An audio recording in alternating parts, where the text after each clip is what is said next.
Ma hai visto che bravo, hai visto che sfondo, che cioè, molto, molto elegante. Non so dove l'ha trovato. Vai, via, via, via.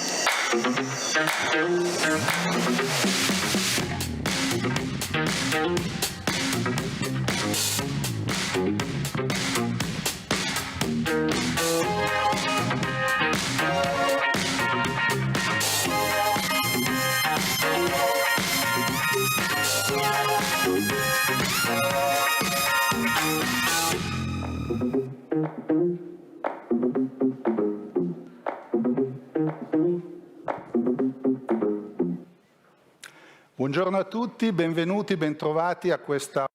Good morning, everyone. Welcome to this session of the Rimini meeting. It's time to participate.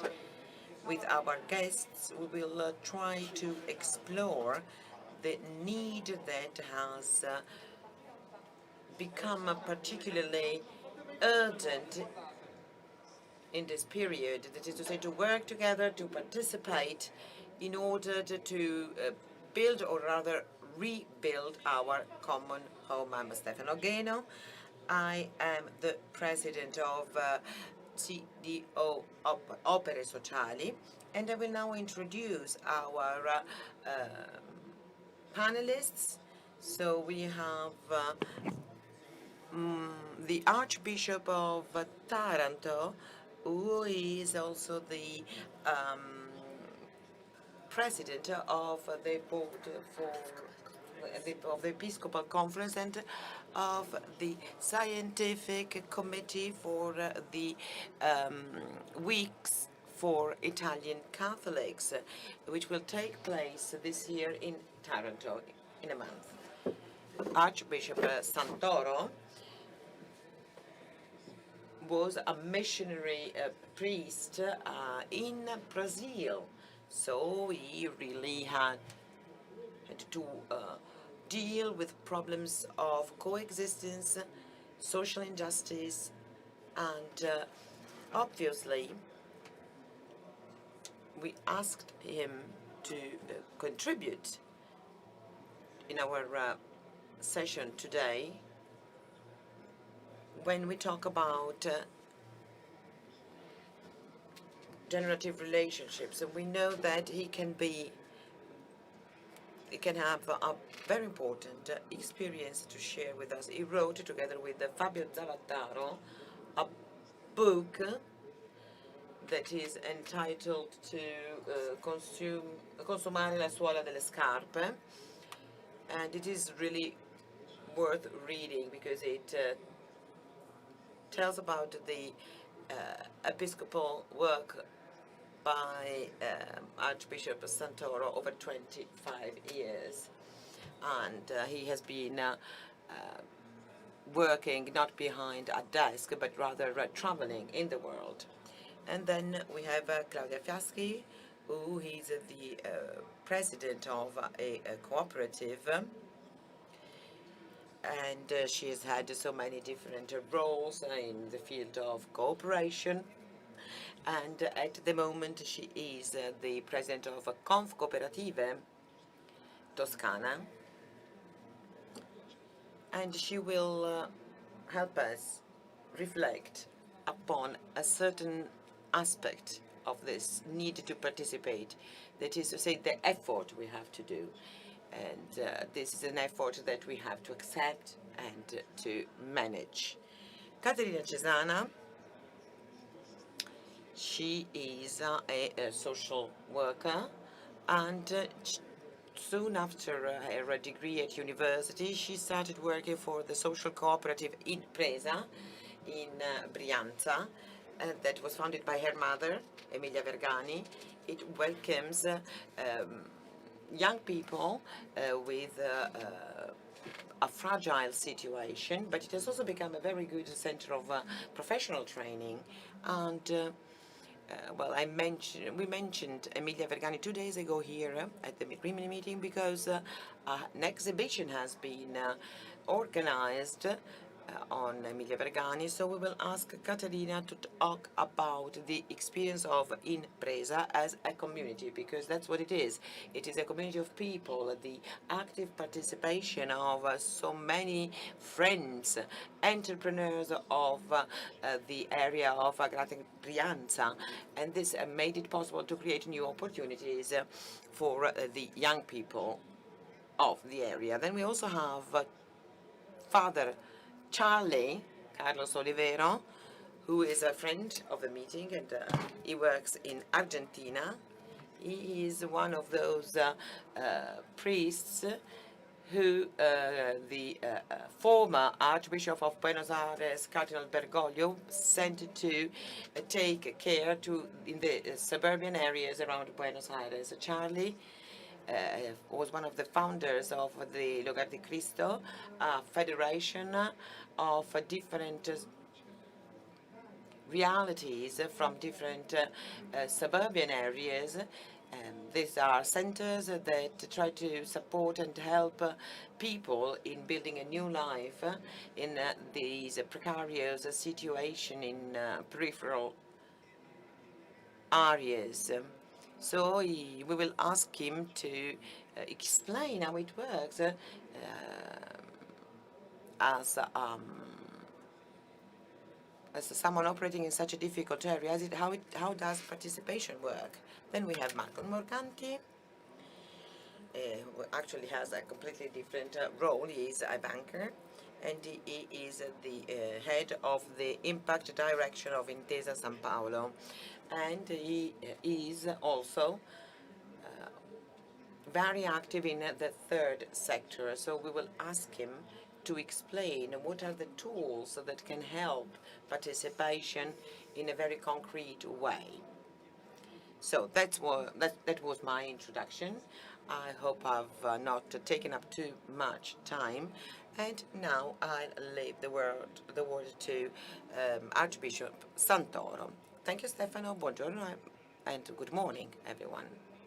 And I will start with my book. It is actually an interview that I gave to Fabio Zavattaro, talking about my 25 years of work in Brazil, and it talks about the fact that I have really been consuming the sole of my shoes because I've always been moving towards people. So this is really the sense of a mission, the sense of a relationship, but not only in Brazil. So it is something that goes beyond meeting our Christians at church on Sunday. And well, the idea of this book is that what is most important is to meet people. So now we are facing a very difficult situation. We need to safeguard, to protect our lives, our jobs. So we really need to be proactive. We cannot just stay there and look at what happens. So this title, Consuming the Soles of My Shoes, it was used also by Pope Francis when he met the journalists on the 15th day, Global Day of Communication, saying that the publishing sector's crisis leads to information that is actually created behind PCs without going around the streets, without consuming the soles of our shoes. So without meeting people, without verifying stories and situations, meeting people, looking for people, this kind of contact, of direct contact, is important because this is how we go from the I to the we. So, well, this is the focal point. Last October, I read on the Espresso the only way we can save ourselves is to move away from the individual and become a community. So then we need to have the courage of the single person, of the individual, who see their dignity based on an original value, but also on the relationship with the others. Pope Francis, and we will be talking about this in the afternoon, wrote an encyclical which is called All Brothers. So this is the idea of coming out of our eyes to go and build a community, the community of we. And he talks about the Good Samaritan there. And well, I lived in Brazil for a long time, and I've lived in Taranto as well. And for instance, let's think about the area of the Amazonic forest, which is the green heart of the planet. And we need to actually have the problems that are connected to monocultural agriculture, and this leads to the destruction of this habitat, of this environmental area. So this predatory attitude in which we think we can really take away from our world anything we might need, thinking that the earth has infinite resources. So this monoculture of maize in Brazil, but we have the monoculture of steel in Taranto, which actually provided the citizens with so many jobs, but there were so many casualties and accidents, and this actually causes so much pain. I have visited children who fell ill, who had cancer because of air pollution, and on TV I saw once some workers who were on a strike in the Ilva industry, and they were not representatives of any trade unions. They were simply protesting for their own problems. So I said, well, I have to meet these people, consuming my souls again, because if they were there, that meant that they were not being given any attention. So I went to them. I went to the plant, and I was entering the plant, but I was told I could not go in there. And they came to me, they came out, and they thanked me because they said no one has ever met with us in person. So this is the real sense of reconciliation. I have been in Taranto for 9 years now, and over this period of time, we had so many different governments. We thought that an agreement could be reached to solve this problem. Now, with the participation of the government of the state, with EV Italia, 48% of shares are now owned by the state. I think we can find a fair solution, and the recovery fund will help us replace the carbon cycle with a real decarbonization. And then there is another example I would like to share with you. In Brazil, well, my experience in Taranto, this meeting people who are in need, this is the same experience I had in Petropolis when I was archbishop there. The director of a kindergarten came to me, and she told me, please come to my school, to my kindergarten. Let's meet the children. So I went there, and well, first we prayed, and then the children started to dance. They dance samba when they are like 2 years of age. But with them, there were also their mothers, and they had desperate expressions. They were really suffering. These women had to really bear the weight of life because their husbands just went away. So I decided to meet these mothers, these women. So together with the kindergarten's director, we prepared some pieces of clothing like shirts, and I said, well, you could produce these clothes, and we could then sell them in Petropolis. So they started to work in this very miserable condition they were in. And after 5 or 4 months, I went back, and I was told we earn $6 a $8 or $9 a week. We used to earn only $6 a week. Well, yes, there has been an increase in their earnings, but they said, we now know, and this is much more important, that we have a value, that we have a dignity, and this is what actually triggered their self-esteem. And they told me, when we came here,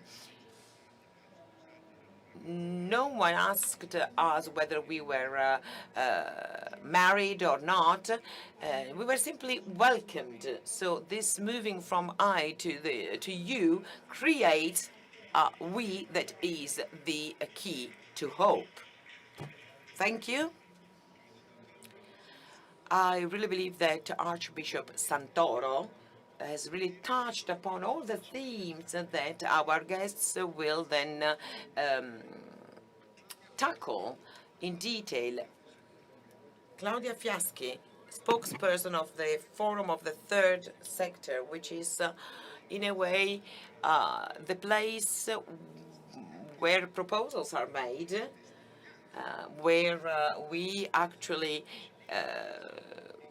take a responsibility towards our civil society. So this is an extremely interesting challenge, and obviously also a difficult one. So this I that goes towards the you needs to be helped, supported, sometimes even tolerated. So, well, please tell us, what have you been doing over the past years? Yes, the forum is made of so many different subjects, some kind of biodiversity. They all have different missionary identities, but they are not too different one from the other. So, well, we want to create the conditions so that the transformation of the world we live in can become a collective movement that can be engaged in terms of institutions, communities, to generate change, to generate better social awareness. So this is the meaning of participation. So it's time to participate, but there are so many different kinds of participation.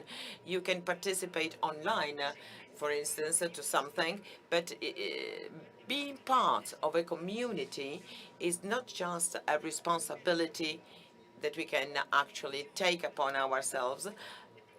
It is a right we have, because if we read the Articles 2, 3, 118 of the Italian Constitution, we shall see that participation is a way to build human communities. So our so-called democracy is based on participation, and participation doesn't mean only to be able to vote or to have to pay taxes. It is something more. It means to sit around the same table with other people and have a debate, a dialogue. And this is extremely important, not only because it goes hand in hand with politics, but also because it makes it possible to create a positive network of relationship, a social peace that is not only the result to have access to opportunities, but also to have a context, a tissue of real relationships. So this is what we have to find today in many different forms, also through technologies or through digitalization. We have all used digital tools during the pandemic because that was the only way to carry on a lot of different relationships. So we needed to find the commonalities between different subjects. So this is extremely important, not only for the forum of the third sector, but also for our communities, because that means that we recognize the skills, the talent of the others, and understand that their talent with our talent can help us reach a collective well-being that is shared by everyone. So this theme of sharing is extremely important, as is accountability, transparency. Participation is extremely important, for instance, in spreading knowledge, in having a public opinion that knows what we're talking about. So all these reflections lead us to go back to the real participation tool that is, in a way, that of the third sector, the capability of building solidarity. I and those who are with me working together in this can actually give incredible results. So this is a dialogue that we cannot give up. So I think we tried to create some forms of meetings, so to speak, and we have created a situation where we can take decisions and within table our proposals to institutions, but we still have the possibility to take decisions in a quick way. So, well, I believe that within the forum we could carry on these two components. I just wanted to add a question. So is this very tiring, so to speak? Is this a big effort? Well, the effort is to recognize the diversity of the other, and someone has a more peaceful attitude. There is someone who always generates polemics, and well, this is extremely diverse, so to speak. So this is true for people and organization alike, and this can help us create this transformation, this improvement of our communities with a wider consensus. Thank you, Claudia.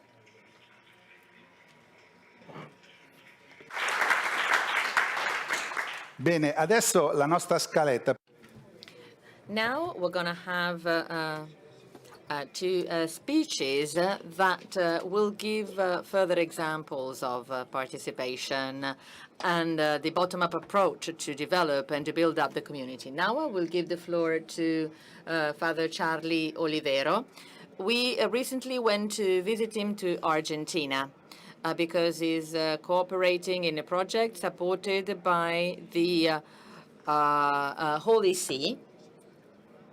So we went to visit him, and we saw incredible things. We saw how a community starting from the bottom can bear a responsibility in order to take care of others. I will give you the floor, Father Charlie. The floor is yours. Thank you, Stefano. Thank you to all the friends of the meeting. Thank you for inviting me.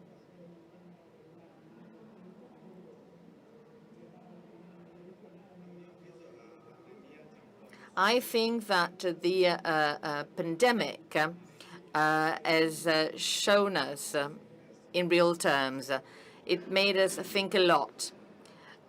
It made us think about how we can organize our societies. Let me quote a letter sent and written by Pope Francis to the People's Movement in April 2020. It's a very short letter, but it says a lot about today's topic. And in this letter, he wrote, I hope that the governments understand that the technocratic paradigms based on the market or something else are not sufficient to tackle this crisis or the other problems of humanity. More than ever, now, it's people, communities, peoples that must be at the center and that must unite to take care of others.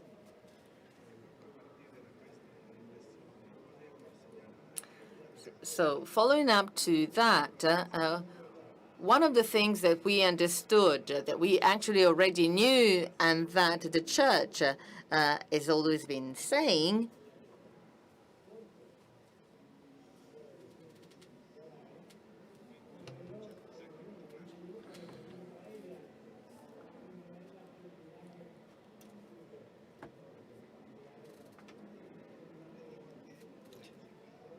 here I am. So we understood that in order to tackle the pandemic, we needed the state and we needed an organized community.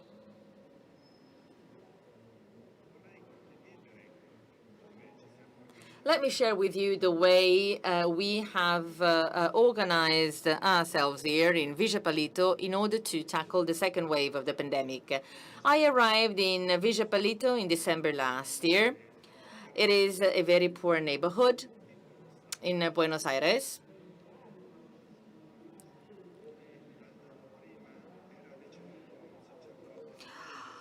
The year before that, Father Bacci had passed away. He was a very holy father. He had stayed here for 23 years. He grew up in this neighborhood, and then he became the priest of the neighborhood.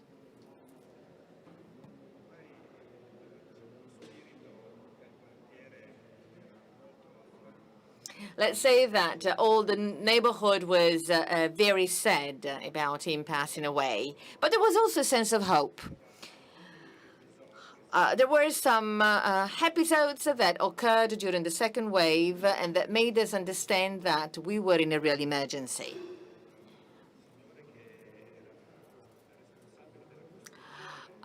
There was somebody who was building up many buildings in the neighborhood.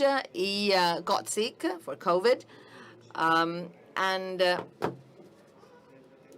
we spent 12 hours in order to try and manage the situation. We tried to find a place where he could be hospitalized because he was very sick because of COVID. We had to call the ambulance. The ambulance never arrived, was never arriving, so we understood that somehow we needed to do something. We needed to take action. So we had received a donation, and with that money, we bought oxygen meters, thermometers, and also oxygen masks, and we got organized with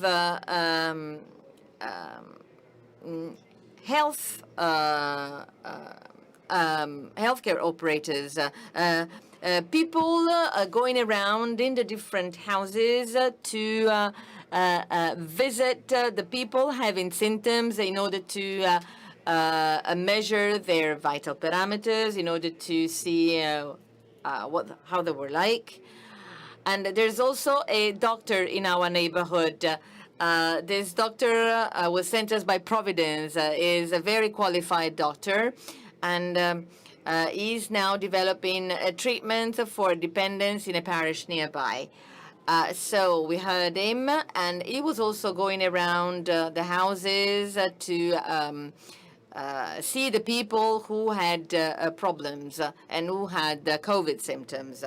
So this group of health promoters, as we call them, was also supported by another group who was making phone calls to all the people that were isolated. So there was an emotional dimension that was very important. When people had their oxygen saturated, they were very worried. When we feel sick, the blood pressure can go up. And we've seen that there's also a similar effect with the oxygen pressure. So we involved the health promoters, then the people were making phone calls, there were other people that were managing food or providing cleaning services in the houses where people were isolated. Then there was a group dealing with communication. They were going around to provide information on how to manage the pandemic in the neighborhood. How one needed to take care of himself or herself. And then also we were going around with Jesus. We went to pay visit to the people sick of COVID, and we brought them communion. We accompanied them. It's a small neighborhood, but everyone participated. And it was very important for the neighborhood because this neighborhood had just lost its father, its priest, who was beloved by all the people. And he was really a holy man that was in the heart of everyone in the neighborhood. So all these actions aroused the enthusiasm in the neighborhood. People tried to get in contact with the official healthcare system, but the reaction was very slow. So we instilled a sense of peace because there was a sort of organization inside the people, inside the neighborhood, helping people. It's a proposal of evangelization to some extent. We could call it that way. We called all the different organizations in the neighborhood that sometimes have conflicts among them, but they all participated because the point was that we needed to take care of sick people. We didn't want people to die, so we all needed to agree to participate in this operation. Vija Palito Te Cuida treats you. That was the name of the organization. Ruben was a boy. He was one of the health promoters. This boy had got out of some addictions, and he participated in this initiative. And his task was to go with people sick for COVID, and he accompanied them to places where he was consuming substances, and it was incredible that the people saw him stealing in the houses or lying down on the floor, whereas now he was going to save lives. His mother, for the first time in her life, told him something good, something nice. "I'm proud of you," she said to him. And it was a very important initiative that transformed the people helping sick people. And it was a very good experience for the neighborhood.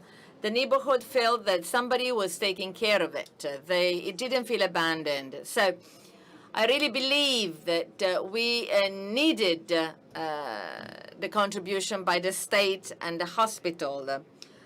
The state has helped them somehow with personal protection devices, for example, personal protection equipment. It gave us ambulances, but the first action was taken by the organization inside the neighborhood.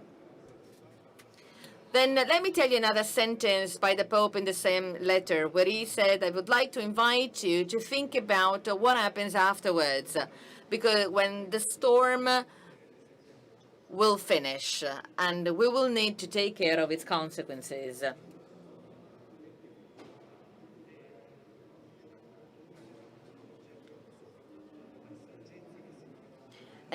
In the wisdom,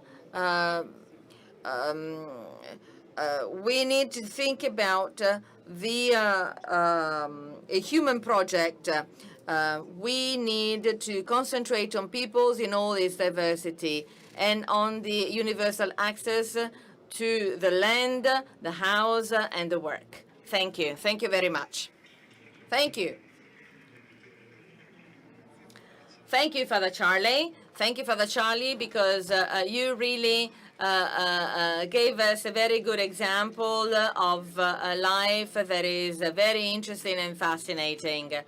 I was lucky enough to participate in these processions around the neighborhood with Jesus Christ, and it was incredible. There was a continuity between faith and social intervention, the possibility to take care of others, as Father Charlie said.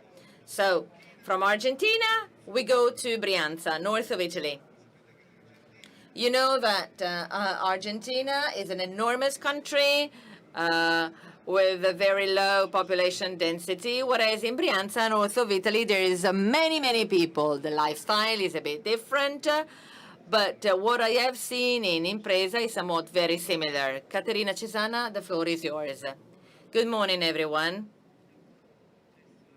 I work at the social cooperative In-Presa in Carate Brianza. I've been working here for about 10 years. And I wrote my speech, not to get lost, and I'll try to tell you in simple words how the story of In-Presa is based on participation. In-Presa deals with vocational training and job placement, and it targets the youth who have risk of social marginalization. These are frail and vulnerable youth who have had already a lot of problems in their lives. Our educational proposal aims at providing the youth the way to understand that life has a meaning, so that they can live their life with courage. So we deal with very dramatic personal experiences, and we've also dealt with the pandemic. In recent years, a new project was developed. In October this year, we will open up a new headquarters, which is a daycare center for all the youth who have problems in studying or working. These youth have a lot of problems. Many of them live in therapeutic communities, or maybe they have been taken care of by the court. So, for us, educating them means build up a link with them. They work with teachers, volunteers, and enterprises. They are masters for them. In our work, relation is central. Participation is central. Participation with the youth, with institutions, and among us. As for the relations with the youth, our founder, Emilia, who is my mother, always used to say the following. He said, I had young people who stayed in my family. The first one was very nervous, and I used to tell him, be quiet, I'm not anxious for you, I'm very sound here. When young people feel that the adults are quiet, they feel their energy, they feel free, and they feel very positive. Hence, they start their own education. My mother was very sound, and she found her soundness in God and in the church. So In-Presa came out of one idea she had. In-Presa was possible and is still possible because there is a community of people living and participating in In-Presa. My mother also participated. She was always frontline in her relations. She was not afraid. And she was a milestone for everyone. And the disappointment, the effort, the despair, the pain was something to be considered because men and women also have limits, constraints. She never stopped. She was always frontline. My father says about her, she has a clear judgment on people and things. She was always dedicated. She always worked for her husband, her children, the community, the youth, and the children. She was the relation, and relating with her, the message of God was conveyed. And this is what we want to do today in schools, in labs, helping people to, young people to graduate, helping young people to help them do what they want to do. So we want to be sound for us and for the people we work with. Even with the institutions, the relation is central. We always work with the schools, social services, local communities, regional authorities.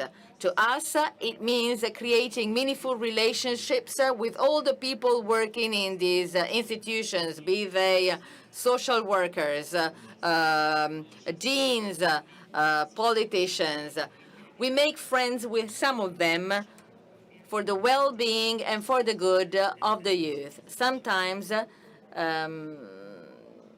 social workers leave us all the work to do. We also work with institutions, and we discuss with them in order to understand what we need to do to get results. As for the values of the relation among us, I'll make you two examples. First, last year, it was the 20th anniversary of the death of my mother. On that occasion, my father told us that since the founder had passed away, the management had to be done by the community of people. And this community of people is still living. This community of people is a privileged tool, and we do that by working all together, employees and volunteers. We work on proposing always something new. Once a month, we meet, we read the texts. This year, for example, we read together Educazione e Comunicazione, Education and Communion by Carron, and The Religious Meaning by Giussani. In one of these meetings, we asked ourselves the question, what does an adult need to do? My father answered, the educator needs to live off friendship, real relations. It must be supported. Therefore, it must be an adult, which means making children, making disciples. It means being an adult. But you can do that only if before difficulties, before problems, you find your courage, your own courage, and you try to build and you work. This is the adult life, meaning you realize that you are in the world to make friends with people and things. The other is not an enemy. Reality is not an enemy. And this is your duty in life. Life is lived this way. The second example I will give you is the way we lived through the lockdown. The lockdown had not just totally changed our way to live and to work, but also has shown us that it is important to understand what it means to educate, what you need to communicate in education. I'm struck by the fact that under such difficult times where everything is stopped, the relations with our youth have continued. We have not stopped. We have seen that even the pandemic can stop us. But for that, it was necessary for us to continue being connected to them, even remotely. At a difficult time like this, where everything stopped, very meaningful relationships have been developed among us and with our youth. So the mother has indicated us a direction. In-Presa is a place of hope for all of us and for the youth, who learn not only from their direct relations with the youth and with adults. In-Presa is a fabric of relations that started more than 20 years ago, that continues still today. In In-Presa, there's a people that has decided to contribute to the history of In-Presa. And I'm thinking about the first founders who established In-Presa with my mother, and all those who continued managing In-Presa when my mother passed away. And there are many institutions working with us, trying to find the best solutions. Then there are also entrepreneurs who are masters in teaching our youth a job, and they're also educators. And I think about the 80 volunteers that dedicate their time and efforts to the youth. And I think about all the teachers, all the educators working with us. And then the young people who are working with us. Everyone wants to participate. Why? Chiara says that perfectly. She is now working as a chef. At the beginning, she was very problematic. But then Chiara says about In-Presa that In-Presa is friendship, a place where I met real people who helped me see life in a different way, a place where everything has a meaning. I was taught that nothing happens by chance, and even the worst things can lead us to new opportunities. Sometimes I lose myself, but I always find my own way. And this is necessary for me, because when you meet such a good thing, such a real thing, you cannot abandon it. And this is what my mother started doing at the beginning. And let me say something in the end. When you enter our headquarters, we put a sentence by Father Giussani who states, the man starts a journey, and that journey is happiness. God has created man for happiness. But sometimes the journey is difficult. Therefore, compassion towards man becomes emotion. And God tells the youth, give me courage, because I'll give you courage. And courage is the engine of our participation and of our construction. So it is worth participating, and it is worth constructing, building. Thank you. Grazie. Thank you so much, Caterina. And from the speeches by our guests, we learned that we need to look at things in a different way. We have to be ready to move, to consume the sole of our shoes. We need to have places that can actually be used. But we also need resources, obviously. So we need to have some tools that can enable us to walk along the right paths. So, Marco Morganti, can you help us understand this? Can you hear me? Just a few words from my side. Yes, we need to build new paths, and the economy needs to give support to all the things that have been said today. today we talked about a different concept, a concept that has been mentioned a few times today, and which also has some economic aspects. So we are at the Rimini meeting, so we can talk about great things. So this generating skill, what is it?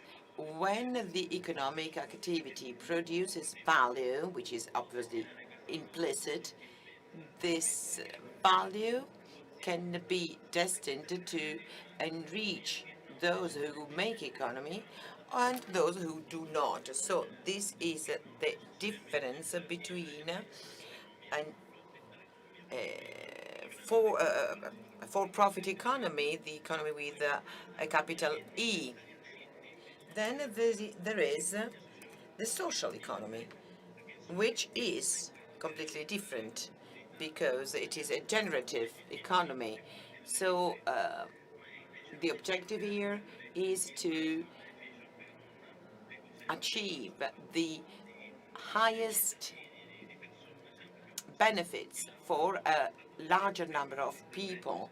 The work carried out by those who talked before me, and also has Claudia said before, as an entrepreneur, but also as a spokesperson for the forum, their everyday activity is to pass on these benefits to a wider number of people. So this is what we want to do. We want to have better services that could reach a wider range of people. So we have two different economies, the generative economy and the non-generative economy. So there is some form of suspicion. Non-profit economy was born when profit economy was generated, created. So anyway, these two economies are running in a parallel way. So one of them creates a social effect, the other, and this is something that we see more and more often because this is the new trend among enterprises, and to actually account for it, and this is a great opportunity. So there is an economy that is actually that has actually this aim.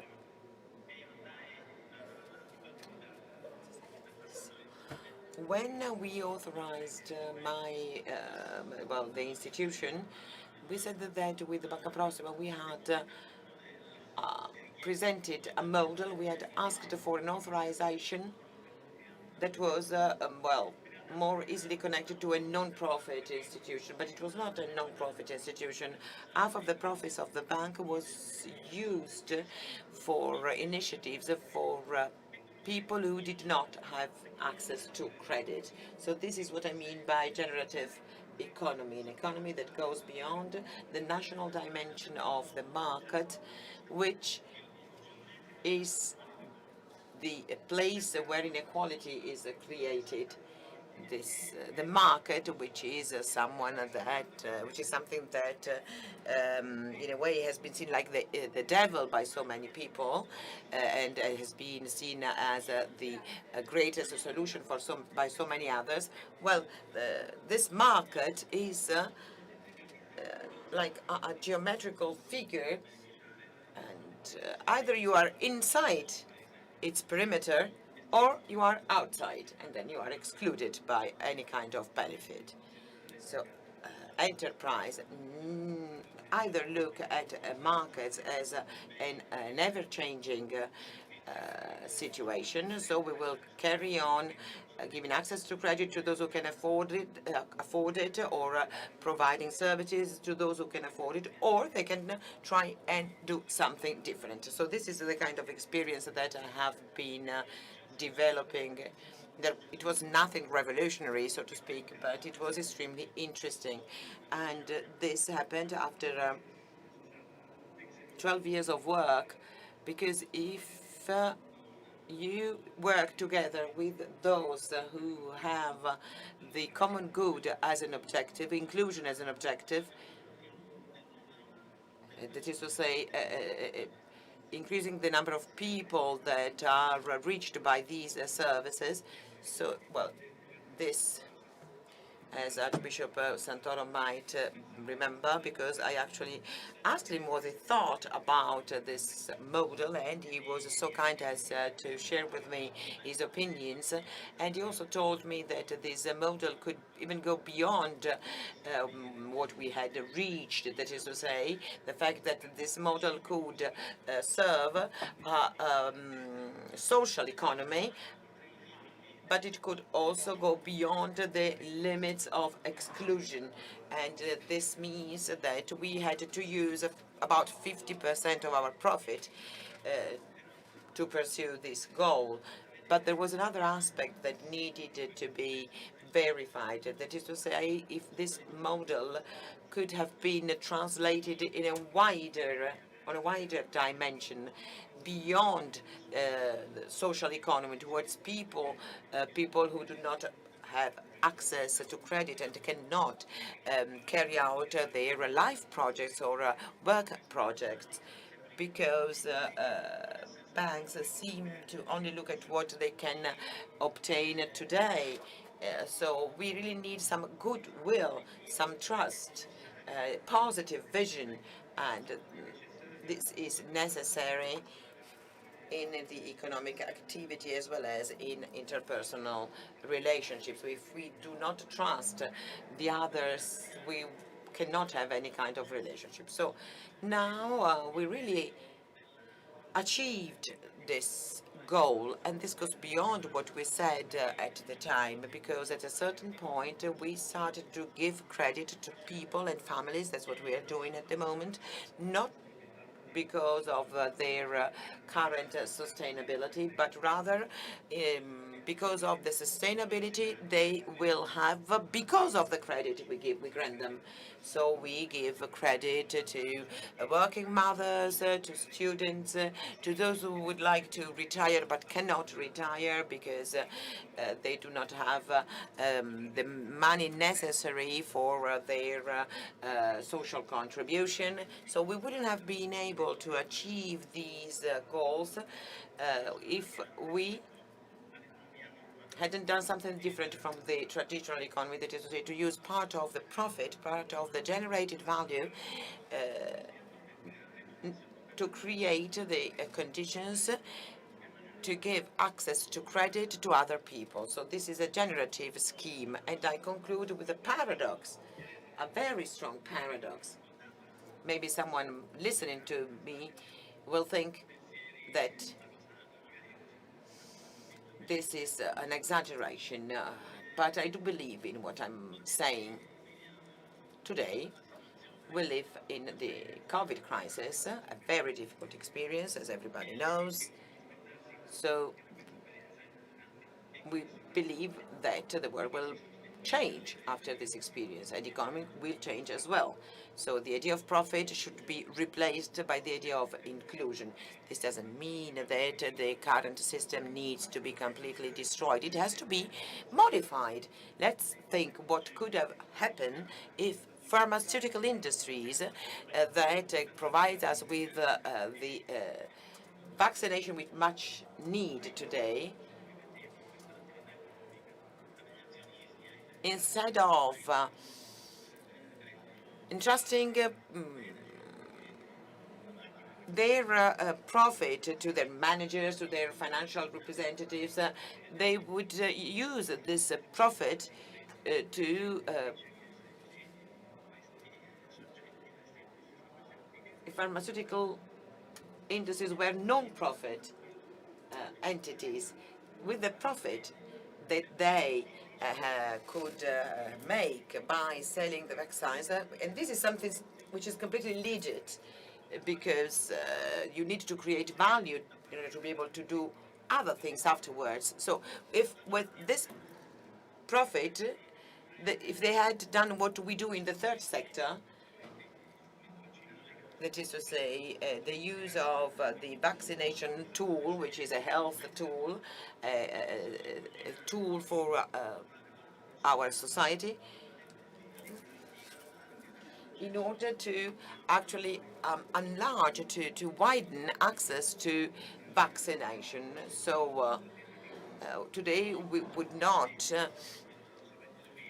be able to think about 3 doses for Italians, 5 doses for people living in Sweden, and no doses at all for hundreds of thousands of people in the world. So if the social economy had been the manager of this situation, we would not be saying, it would be good to have the legal framework to actually face these capitalists, because social capitalism doesn't need more rules. We have been, in a way,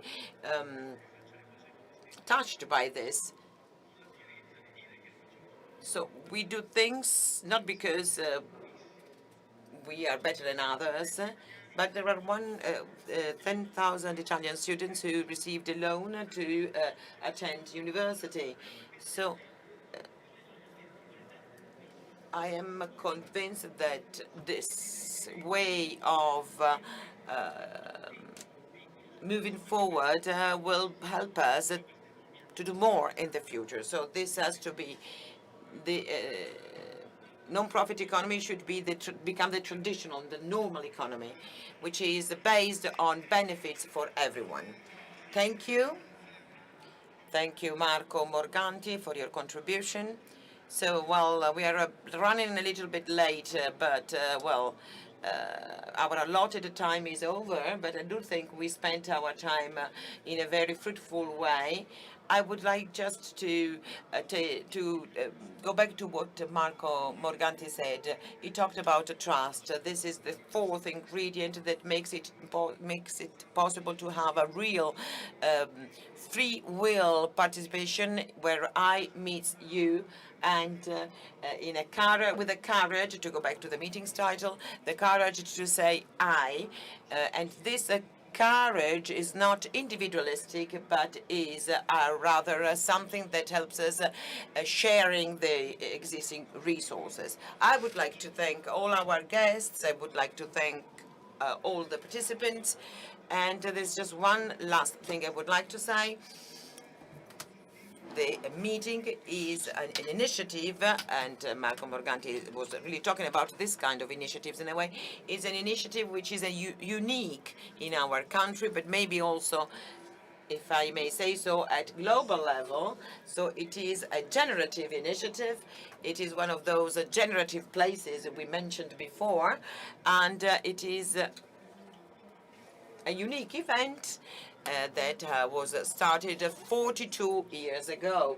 So this is possible because there are people who decided to participate for free to this event. So the volunteers, the speakers, but also those who donate to invest, who invest money in this big event. So this is what I would like to ask you all. Support the meeting with donations.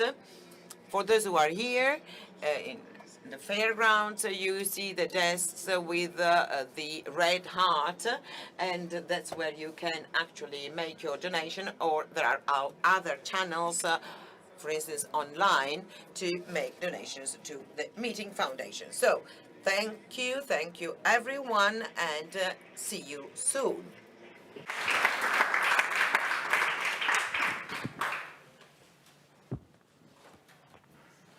Grazie.